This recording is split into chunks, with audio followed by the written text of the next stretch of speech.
नमस्कार दर्शक बंधु मु इंदु आपण मानक स्वागत करुच्ची मोर यूट्यूब चैनल ओडिशा टिप्स को।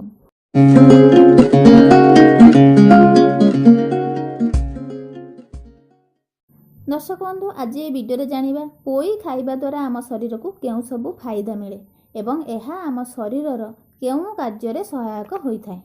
ए सब विषय पूरा डिटेल्स मु आज ये वीडियो जणाइबे।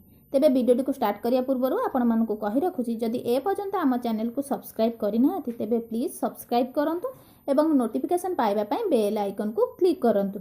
चलंतु वीडियो को स्टार्ट करिबा।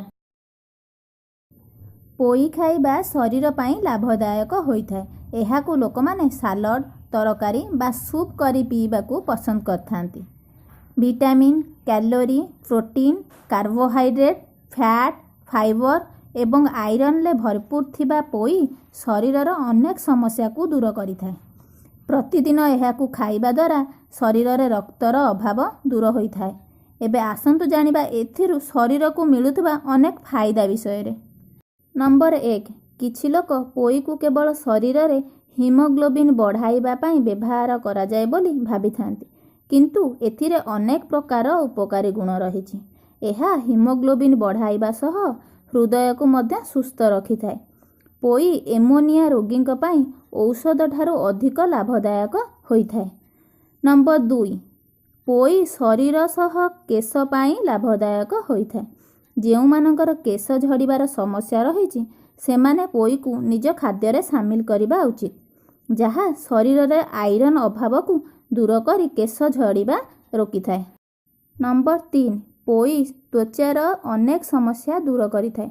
चर्म लोचा कोचा होई जाइथिले पोई एवं लेंबू रस रे किछि बुंदा ग्लिसेरिन मिसाई राति रे सोइबा पूर्वरु लगांतु। धीरे धीरे त्वचा जनित समस्या दूर होई जिवो।